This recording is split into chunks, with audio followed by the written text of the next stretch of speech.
deeds. And this is based upon ancient wisdom. For example, Lord Buddha, in the very first verse of the first chapter of the Dhammapada, which is the most important scripture in Buddhism, in his very first verse of this book, he said, all that we are is the result of what we have thought. He says, all that we are is the result of what we have thought. If a person speaks or acts with a pure thought, then happiness follows him or her. If a person speaks or acts with an impure thought, then unhappiness follows him or her. So basically what Lord Buddha is telling us is that we can change our destiny and change our reality by changing our thoughts, our words, and our deeds. So that's what we can do, and we can do it easily and effortlessly through affirmative prayer or using these affirmations to help us to change our mind and thereby change our lives. Mm-hmm. And if you want, I can tell you a little bit about where this came from. Yes, could you? Because I think it's fascinating. Because really what you're saying is you have to be able to honestly walk the walk and talk the talk. Right. In order That's for true. it to work. Yeah. And that's a good expression that you're saying, because it's not only thoughts, but it's also words and deeds. Mm-hmm. So when you say talk the talk and walk the walk, you're speaking about your words and your deeds. So words have great power in this formula. And when we speak words of truth, then we attract truth and we attract positive vibrations into our energy field and into our life, and we change our life in a positive way, and it works instantly. Now, this really came about 150 years ago from a really powerful healer named Phineas Quimby, who no one has ever heard of. I've never heard that name. He had many different people who worked with him, such as Emma Curtis Hopkins, Mary Baker Eddy, and so on. Many people have heard of Mary Baker Eddy. Yes. She's very famous. But then after them came Ernest Holmes, who wrote the book Science of Mind, and Charles and Myrtle Fillmore, who founded the Unity Church and the Unity Prayer Tower, the Silent Unity Prayer Tower, which many people have heard of. Yes. So all of this came from this tradition that started with Phineas Quimby and really started with Emerson, if you want to know, with Ralph Emerson, the famous author. Yeah, okay. So this is the transcendentalist, in other words. Yeah.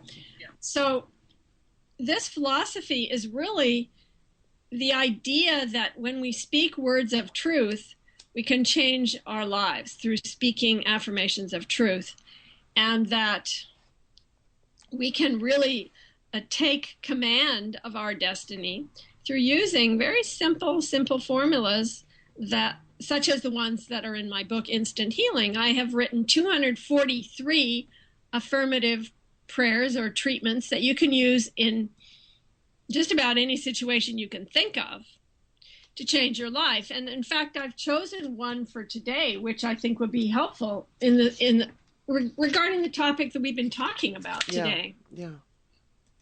Would you like me to read it? It's not very long. Yep. No, please. Okay. This is called Make Peace, Not War. Mm-hmm. We now declare peace on war. All seeming appearance of war on this planet, anywhere, anytime, any place, is now lovingly dissolved, healed, released, forgiven, lifted, and let go into the light of God's love and truth. We declare peace on all seeming war and conflict. We declare peace on all seeming hatred and prejudice. We declare peace on all seeming intolerance and injustice. We declare peace on all that does not serve the highest good of all on the planet. We now accept and welcome world peace. Thank you, God, and so it is. I like that. I have never heard that before. I like that. Well, you haven't heard it before because I wrote it. That's in your book? It's in the book Instant Healing. I have 243 prayers in the book, and that's prayer number 225. That is perfect. I mean, to me, that should almost be like a mantra nowadays.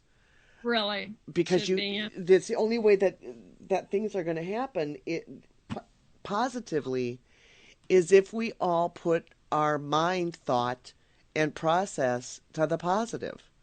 Absolutely. It's not going to help if we walk around being angry and revengeful and constantly sorrowful and afraid of walking out our door. That's right. And dwelling in fear, dwelling in anger, these are not really the way to go. No. And because of the fact that, as I said before, we create our own reality and our own destiny through our thoughts, our words, and our deeds, if we dwell on the fear, if we dwell on being terrified that something bad is going to happen to us personally, then we may inadvertently draw that into our energy field and something might happen. Right. So obsessing on that is really not a very wise use of our time and energy. If you feel an excess of energy and you feel like you have to do something, then go out and help somebody. Yeah. You know, make use of your time by going and volunteering someplace where people need help. There are lots of places that need your help and would be more than happy for you to walk in the door and spend a few hours there. So I think that would be a better use of your time than going out and trying to hurt somebody who is of an ethnicity that you don't particularly, that you have a prejudice against. Right, exactly. When you talk about the greater good and you talk about healing, how is, you talk about the law of attraction, you talk about the law of karma, and so many people think that, karma is going to come and get them. People dwell on that too. That's like the latest thing I've heard. Well, your karma is going to come and get you. How is the law of attraction related to this law of karma? Okay.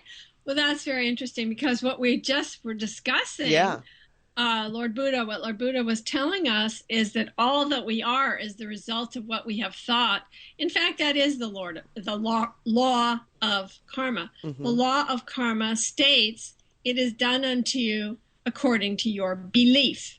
Right. So if you dwell on and believe that bad things are going to happen, then that's exactly what you will draw into your life by virtue of the magnetic law of attraction, which is basically the same law as the law of karma. The magnetic law of attraction states that we attract into our life that which we project into the atmosphere.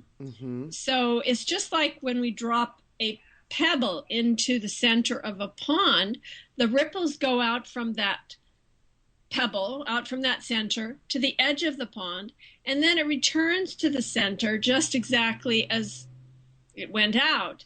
And so what we're doing is we're attracting into our life that which we have projected through our thoughts, our words, and our deeds. And we can either project thoughts that are harmonious, loving, peaceful, that enhance ourselves and enhance the universe, or we can project thoughts that are agitated, fearful, worried, maybe even angry, those types of thoughts that are projected out into the atmosphere. And that's what we will attract back into our lives, because those vibrations of thought, of word, and of deed, they don't stop with the edge of our energy field. They go out into the atmosphere all the way, throughout the universe. They don't stop. And then they come back to us exactly as we projected outwards. So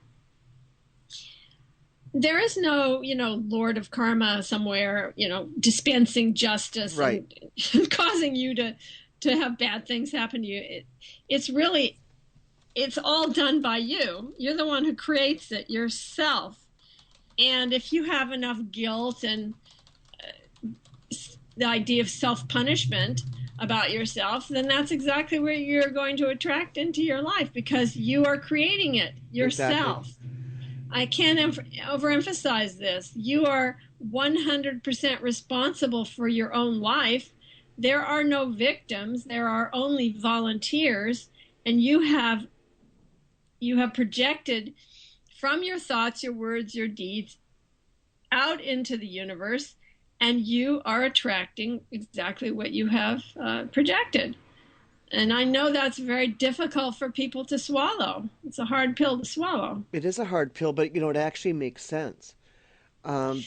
It makes perfect sense. But it doesn't make sense to many people when they think about, well, why would a baby, for example, suffer? Why would bad things happen to a small child? Mm-hmm. Well, a lot of things make a lot of sense when you believe in reincarnation. Right. Because your thoughts, your words, and deeds are not just those that you have thought, spoken, and done in this incarnation. Also, we have past incarnations and many, many lifetimes. And these emotions, these deep-seated emotions of guilt, of self-punishment, and so on, they carry with us from lifetime to lifetime. God, that makes so much sense. So if we talk about the karma, if we talk about what we put out there is what's generated, we ourselves are creating our own negative energy by putting those negative thoughts out there. That's correct. That's exactly true. Now, some people may argue, well, what about someone who has no conscience? What about a sociopath, for example? Well, yeah, on the surface, they appear to have no conscience, but deep within them, they have the same fears, guilts, the same kind of ideas of self-punishment in their subconscious mind that other people do. They just are wearing a better mask to mask these feelings, these deep feelings. So, yeah, there are people who appear to be sociopaths who appear to have no conscience, but they're also drawing negative experiences into their life through their thoughts, words, and deeds. And something too, sometimes there's a role that they're playing in this lifetime that was predisposed when they were making their plan for this life experience. Do you know what I mean? Like exactly true, Zita. That's very even true. The likes of Hitler. We all despise him. He did all these horrible things, but he also, his actions awoke the masses. It awoke us to, hey, wait a minute, discrimination isn't right. So we have to kind of look at the whole picture if we want, like with this young man with the bombings. There's a message we're supposed to get from this, and I thought it was interesting that, and please don't take the word interesting wrong, folks, but the majority of the injuries that people suffered was amputations. Right. Common denominator there. Didn't that make you think, what are we being shown here on a bigger picture? Yeah, and I mean, that's an extremely enlightened viewpoint that you're bringing forth onto the table now. Something that would be very difficult for most people to swallow, the idea that even a person who is, for example, a Hitler type of person, somebody who everyone sees as being evil, that in fact they have a role somehow. They have a role in the greater plan. That is very controversial, but in fact it is a very enlightened viewpoint to look at that from such a huge perspective and to see, well, maybe there's a message here. Maybe this person chose before they came into this incarnation to do this work for some reason, and we don't know what that reason is, and we can't fathom it.